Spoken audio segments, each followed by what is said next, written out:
Good morning all.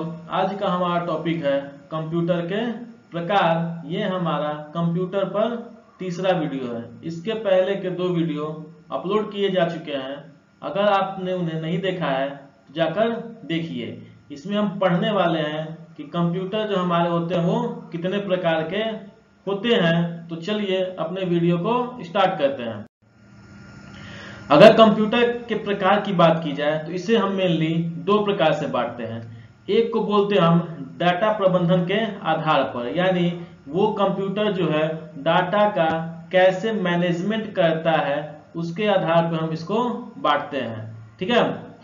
और दूसरा बांटते हैं हम उसको कंप्यूटिंग शक्ति या गति के आधार पर, यानी उसका पावर कैसा है और उसकी गति कैसी है, किस स्पीड से वो कंप्यूटर काम कर रहा है। इस टाइप से हम उसको दो प्रकार से बांटते हैं। अगर हम डाटा प्रबंधन की बात करें तो इसके आधार पे हम इसको तीन प्रकार से बांटते हैं। एक को बोलते हैं एनालॉग कंप्यूटर, दूसरी को बोलते हैं डिजिटल कंप्यूटर और तीसरी को बोलते हैं हम हाइब्रिड कंप्यूटर। एनालॉग कंप्यूटर जो होता है आपका, वो हमारा एनालॉग सिग्नल यानी कि जो कंटिन्यूअस सिग्नल है उसको नापता है, उसको मेजर करता है और उस डाटा पर ये काम करता है। डिजिटल कंप्यूटर जो आपका है, डाटा इसके लिए 0 और 1 है, ठीक है। इसके जो डाटा है वो कंटिन्यूअस है, ये 0 1 नहीं है। और हाइब्रिड जो होता है वो इसमें दोनों होते हैं, एनालॉग और डिजिटल। तो इसको हम डिटेल में भी देखेंगे। और उसके बाद है आपका कंप्यूटिंग शक्ति के आधार पे। तो पहला होता है पर्सनल कंप्यूटर, दूसरा है वर्क स्टेशन, तीसरा है मिनी कंप्यूटर, चौथा है मेनफ्रेम कंप्यूटर और पांचवा जो आपका है वो सुपर कंप्यूटर। तो ये सब आपके कंप्यूटर जो है वो अभी हम जो जितने भी कंप्यूटर देख रहे हैं जो हम यूज करते हैं, ठीक है, उसको शक्ति के आधार पर बांटते हैं इस 5 तरीका से। तो ये जो 3 तरीका है आपका डाटा प्रबंधन के आधार पर, तो इसको तो आप देख करके समझ सकते हैं कि कौन सा कंप्यूटर किसके अंदर आएगा। लेकिन जो ये शक्ति है इसको अगर आप देखिएगा, जो शक्ति के आधार जो कंप्यूटर बांटे गए हैं, तो ये देखने में आपके सारे कंप्यूटर एक जैसे दिखेंगे, ठीक है, क्योंकि इसमें बस स्पीड का अंतर है और इसकी पावर का अंतर, वो कितना काम कर सकता है। जैसे हम बात करें, अगर आपसे पूछा जाए कि बेसिक फोन है और ये स्मार्टफोन है, तो आप इसमें तुरंत अंतर बता दीजिएगा कि हाँ, देख कर कौन सा बेसिक है कौन सा स्मार्ट है। लेकिन हम अगर बात करें हम स्मार्ट में, ये आपका 3G मोबाइल है, ये आपका 4G मोबाइल है और ये आपका 5G मोबाइल है, तो क्या आप इसमें अंतर बता पाइएगा? नहीं बता पाइएगा। क्यों? क्योंकि इस सारे जो 3rd जनरेशन, 4th जनरेशन और 5th जनरेशन के मोबाइल हैं वो देखने में आपको सब सेम लगेंगे। ये अंतर किस चीज का है? तो इसके इंटरनेट के स्पीड पे इनका पार्टीशन किया गया है, बंटवारा किया गया है। तो उसी तरह ये सारे कंप्यूटर जो है आपको देखने में एक जैसे लगेंगे, लेकिन इनके पावर के आधार पे इनको अलग अलग से बांटा गया है, ठीक है। तो चलिए हम एक एक करके पहले डेटा प्रबंधन के कंप्यूटर को और फिर कंप्यूटिंग शक्ति वाले कंप्यूटर को एक एक करके समझते हैं। तो पहला है आपका एनालॉग कंप्यूटर। एनालॉग कंप्यूटर क्या करता है? इसमें ऐसा डेटा शामिल है जो लगातार बदलते रहता है, ठीक है। वैसा डेटा जो कि लगातार बदलते रहता है, इस टाइप से आपका डाटा जो है वो बदलते रहेगा, तो उसको हम बोलते हैं एनालॉग कंप्यूटर। यह डेटा को निरंतर रूप में संधारित करता है, निरंतर मतलब कंटिन्यूअस रूप में इसको स्टोर करता है। और डिजिटल कंप्यूटरों के विपरीत जो डेटा को 0 और 1 के रूप में दर्शाते हैं, यानी डिजिटल कंप्यूटर जो है वो 0 1 के रूप में दर्शाते हैं, लेकिन एनालॉग कंप्यूटर जो है वो कंटिन्यूअस रूप में, निरंतर रूप में वो दर्शाते हैं। अगर हम इनके उदाहरण की बात करें तो पहला आपका उदाहरण है मरकरी थर्मामीटर। मरकरी थर्मामीटर में अगर आप देखेंगे जो आपका पारा चढ़ रहा है, ठीक है, ये कंटिन्यूअस चढ़ रहा है, तो इस टाइप के कंप्यूटर को हम बोलते हैं क्या? आपका एनालॉग कंप्यूटर। अगर दूसरा हम बात करें स्पीडोमीटर, इसमें भी अगर आप देखिएगा तो स्पीड आपका ऐसे धीरे धीरे धीरे धीरे ऐसे होकर के चेंज होते रहता है शुरू से लेकर के अंत तक। ऐसा नहीं है कि 0 के बाद आपको डायरेक्ट दिखाएगा 10 पे, फिर डायरेक्ट दिखाएगा 20 पे, फिर डायरेक्ट दिखाएगा 30 पे, इस टाइप से नहीं है, वो कंटिन्यूअस बदलते रहता है। तो इस कारण से ये जो आपका कंप्यूटर है वो क्या है? स्पीडोमीटर आपका एनालॉग कंप्यूटर होता है। क्लियर है? तो जिस कंप्यूटर में आपको डेटा कंटिन्यू बदलता हुआ दिखाई दे तो आप उसको समझेंगे कि वो एनालॉग कंप्यूटर है। उसके बाद है आपका डिजिटल कंप्यूटर। डिजिटल कंप्यूटर क्या होता है? तो डिजिटल कंप्यूटर एक ऐसा इलेक्ट्रॉनिक उपकरण है जो डाटा को बाइनरी 0 या 1 के रूप में स्टोर करता है, संधारित करता है। आप देख रहे हैं ये, ठीक है। तो अभी हम जितने भी कंप्यूटर यूज करते हैं, जैसे लैपटॉप, डेस्कटॉप, मोबाइल वगैरह सब ये हमारे कौन से हैं, डिजिटल कंप्यूटर हैं। यह बड़ी मात्रा में डेटा को संग्रहित करने और अंकगणितीय और तार्किक गणनाओं को उच्च गति से करने में सक्षम होता है। ये कह रहा है कि हम जो डेटा रखते हैं वो बड़ी मात्रा में रख सकते हैं। हमारे पास देखिएगा आप, तो हमारे पास जो कंप्यूटर होते हैं वो 500 GB 1000 GB होते हैं। तो ये किस लिए होते हैं, आपके डेटा को रखने के लिए, स्टोर करने के लिए। और अंकगणितीय कहने का मतलब जोड़ घटा गुना भाग जो भी हम काम करते हैं, और तार्किक गणना मतलब होता है तुलना करना, जैसे एंड ऑपरेशन, और ऑपरेशन, नॉट ऑपरेशन, ये सब जो काम करता है उसको उच्च गति से ये कर सकता है। डिजिटल कंप्यूटर का उपयोग विभिन्न प्रकार के अनुप्रयोगों में किया जाता है, जैसे कि डाटा प्रोसेसिंग, वैज्ञानिक सिमुलेशन। अच्छा, वैज्ञानिक सिमुलेशन क्या होता है, तो वैज्ञानिक सिमुलेशन जो होता है ये प्रैक्टिकल का कंप्यूटराइज वर्जन है। जो प्रैक्टिकल हम लैब में करते हैं, ठीक है, हार्ड चीज पे करते हैं, अगर उस चीज को हम कंप्यूटर पे करें तो वो हमारा क्या होता है, सिमुलेशन होता है, एक टाइप का गेमिंग के जैसा।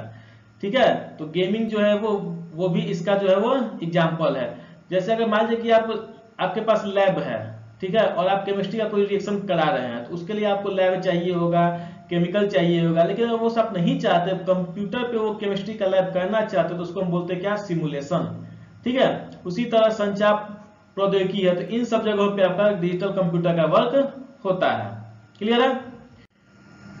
उदाहरण देख सकते हैं, अगर जहां भी आपको इस टाइप कोई नंबर दिख जाए, 7 3 3, मतलब कहीं भी आपको नंबर लिखा हुआ दिख जाए, तो इसका मतलब कंप्यूटर आपका जो है वो डिजिटल कंप्यूटर। यहाँ देखिए आपका यहाँ पे 60 लिखा हुआ है, लेकिन इसके इधर जो आपका ये कांटा घूम रहा है, ये वाला जो आपका है वो एनालॉग कंप्यूटर, लेकिन जो बीच में जो लिखा जा रहा है 60 70, वो आपका क्या है, डिजिटल कंप्यूटर। उसी तरह डिजिटल फ्यूल पंप आप देखिएगा, तो वहां पे आपको लीटर जो दिखाएगा या पैसा जो दिखाएगा वो 1 2 3 4 टाइप से आपका दिखाता है, तो ये आपका क्या हो गया, डिजिटल कंप्यूटर होगा। इसी तरह कैलकुलेटर में भी आपका नंबरिंग दिखाता है, तो ये भी आपका डिजिटल कंप्यूटर है। और ये तो आपका डिजिटल रिस्ट वॉच है, ही नाम से ही पता चल रहा है कि आपका क्या है, डिजिटल कंप्यूटर है।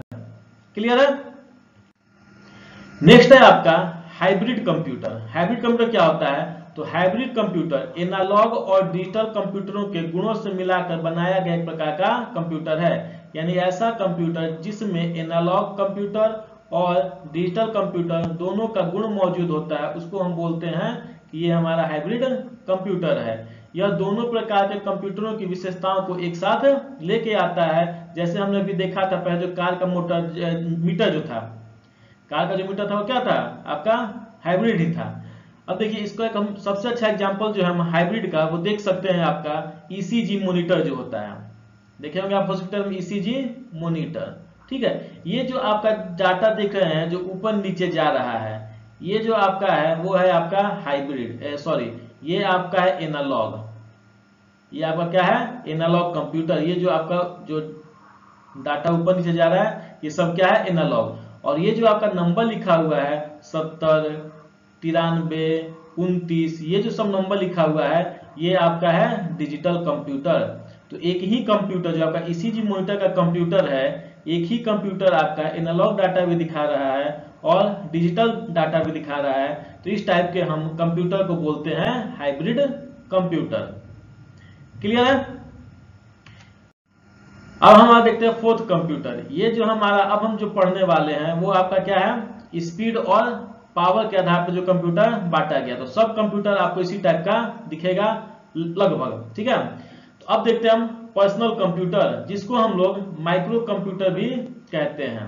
ठीक है, पर्सनल कंप्यूटर को क्या कहते हैं, माइक्रो कंप्यूटर भी कहते हैं, जिसे माइक्रो प्रोसेसर आधारित कंप्यूटर भी कहा जाता है। माइक्रो प्रोसेसर क्या है, अगर आपने पहले का वीडियो देखा हो तो उसमें आपको बताया जा चुका है कि माइक्रो प्रोसेसर किसे कहते हैं। तो ये जो आपका होता है उसको माइक्रो आधारित कंप्यूटर भी कहा जाता है। यह छोटा, अपेक्षाकृत सस्ता कंप्यूटर होता है जिसमें एक माइक्रो प्रोसेसर सीपीयू के रूप में कार्य करता है। ठीक है, किसके रूप में कार्य करता है, सीपीयू के रूप में कार्य करता है। पर्सनल कंप्यूटर व्यक्तिगत उपयोग के लिए डिजाइन किए गए हैं। ठीक है, पर्सनल कंप्यूटर किसके लिए डिजाइन किए गए, व्यक्तिगत उपयोग के लिए डिजाइन किए गए हैं, पर्सनल यूज के लिए डिजाइन किए गए हैं। उदाहरण की बात की जाए तो आपका है डेस्कटॉप, लैपटॉप, टैबलेट और स्मार्टफोन। ये सब जो है आपके वो पर्सनल कंप्यूटर यानी पीसी कहे जाते हैं। नेक्स्ट है आपका वर्क स्टेशन। एक वर्क स्टेशन एक शक्तिशाली कंप्यूटर है जिसे विशेष रूप से तकनीकी और वैज्ञानिक कार्यों के लिए डिजाइन किया गया है। ठीक है, यह एक पर्सनल कंप्यूटर से अधिक शक्तिशाली होता है लेकिन सर्वर से कम शक्तिशाली होता है। ठीक है, पर्सनल कंप्यूटर से अधिक शक्तिशाली और सर्वर से यह कम शक्तिशाली होता है।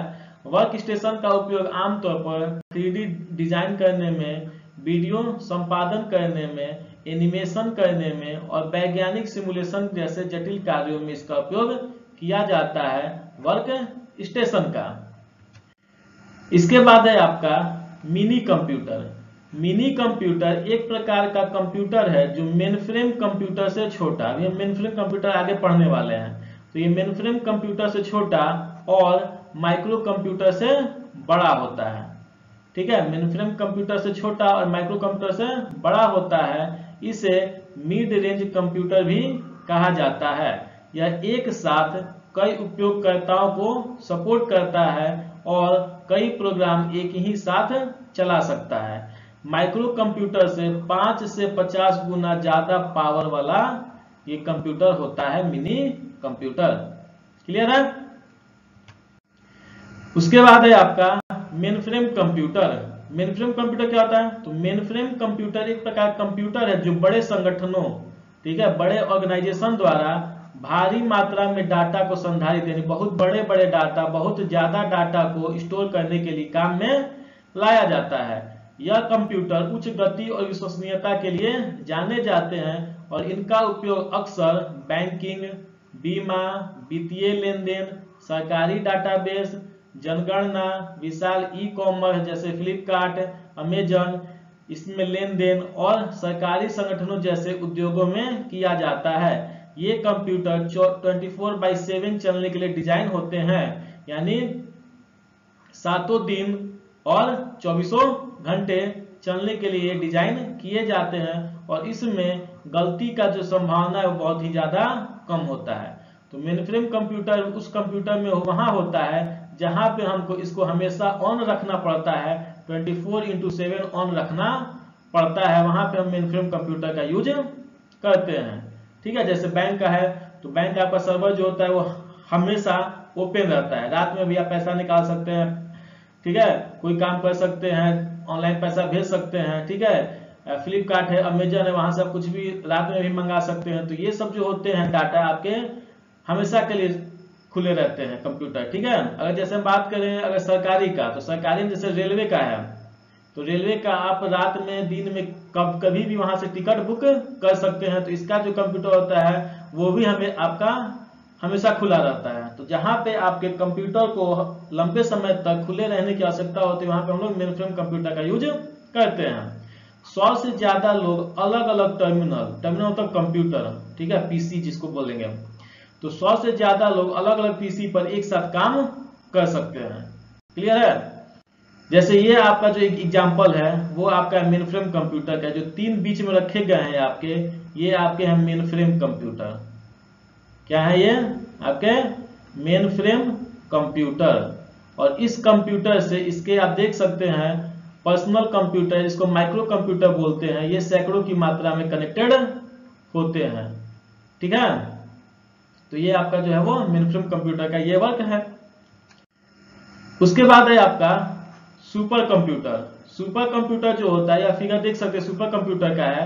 सुपर कंप्यूटर बहुत ही शक्तिशाली, सबसे महंगा और सबसे तेज कंप्यूटर है। अत्यधिक जटिल कार्यों को अत्यंत तीव्र गति से संसाधित करने में यह सक्षम होता है। जैसे कौन कौन सा ये काम कर सकता है? तो ये मौसम की भविष्यवाणी कर सकता है। ठीक है, जो भी हम मौसम की भविष्यवाणी सुनते हैं कि अभी बारिश होने वाला है, अभी आंधी आने वाला है, वो आपका यही कंप्यूटर करता है। जलवायु परिवर्तन का अध्ययन होता है, आणविक मॉडलिंग होता है, खगोल विज्ञान का विमान डिजाइन करना हो, कार डिजाइन करना हो, दवा की खोज करना हो, क्रिप्टोग्राफी करना हो या साइबर सुरक्षा प्रदान करना हो, इन सब में आपके सुपर कंप्यूटर का उपयोग किया जाता है। सुपर कंप्यूटर के बारे में कुछ हम महत्वपूर्ण पॉइंट जान लेते हैं। जैसे पहला बोल रहा है आपका क्रे 1, ये जो आपका है वो दुनिया का पहला सुपर कंप्यूटर था। ठीक है, क्रे 1 की बात की जाए तो ये आपका दुनिया का पहला सुपर कंप्यूटर है जिसे सिमोर क्रे ने 1976 में बनाया था। इसको याद रखेंगे, पहला सुपर कंप्यूटर है और सिमोर क्रे ने 1976 में बनाया था।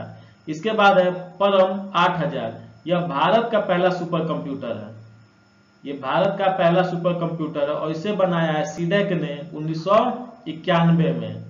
परम सिद्धि AI भारत का सबसे बड़ा HPC हाई परफॉर्मेंस कंप्यूटर है और ये आपका AI सुपर कंप्यूटर है। ये भी आपको तैयार कराया गया है सीडेक के द्वारा। ठीक है, तो पहला AI कंप्यूटर भारत का पूछा जाए हमसे तो ये हो जाएगा आपका परम सिद्धि। इसके बाद है एरावत। एरावत जो है भारत का एक AI सुपर कंप्यूटर है, ये पहला नहीं है, बस एक सुपर कंप्यूटर है। और क्या है, प्रत्यूष भारत का पहला बहु पेटाफ्लॉप या टेराफ्लॉप की गति से काम करने वाला उपकरण है। पेटाफ्लॉप क्या होता है, तो यह 1 सेकेंड में आपका 10 के पावर 15 फ्लोटिंग पॉइंट ऑपरेशन को काम कर सकता है और टेराफ्लॉप जो है एक बार में 10 के पावर 12 फ्लोटिंग पॉइंट नंबर्स को एक साथ में ये काम कर सकता है। तो ये सुपर कंप्यूटर के बारे में आपके थोड़े इंपॉर्टेंट पॉइंट हैं जो एग्जाम में आपके पूछे जाते हैं। नेक्स्ट है आपका क्वांटम कंप्यूटर, और ये कंप्यूटर जो है अभी आपका बना नहीं है, ये बनने की क्रिया में है और ये लास्ट स्टेज में है। क्वांटम कंप्यूटर अभी भी विकास के अंतिम चरण में है। यह पारंपरिक कंप्यूटर से अलग है जो बाइनरी बिट 0 या 1 का उपयोग करते हैं, जबकि क्वांटम कंप्यूटर क्यूबिट्स का उपयोग करते हैं। तो आपसे बस इतना पूछा जा सकता है कि क्वांटम कंप्यूटर किस बिट का उपयोग करते हैं, तो ये आपका करते हैं क्यूबिट्स का। क्यूबिट्स क्या होता है, तो 0 और 1 जो होता है वो दोनों एक ही समय में हो सकता है। ठीक है, अब ये आपका कंप्यूटर बंद करके मार्केट में आएगा तो पता चलेगा कि क्यूबिट्स कैसे काम करता है। क्वांटम कंप्यूटिंग में उप परमाणु कणों जैसे इलेक्ट्रॉन या फोटोन का उपयोग भी किया गया है। क्लियर है तक? तो ये जो आपके आज के वीडियो थे कंप्यूटर के प्रकार वो समाप्त हुए। तो ये वीडियो आपको कैसा लगा कमेंट सेक्शन में जरूर बताइए। अगर वीडियो आपको अच्छा लगा है तो इसे लाइक, सब्सक्राइब और शेयर जरूर करें। तो मिलते हैं आपसे अगली वीडियो में, तब तक के लिए धन्यवाद। Bye bye, take care.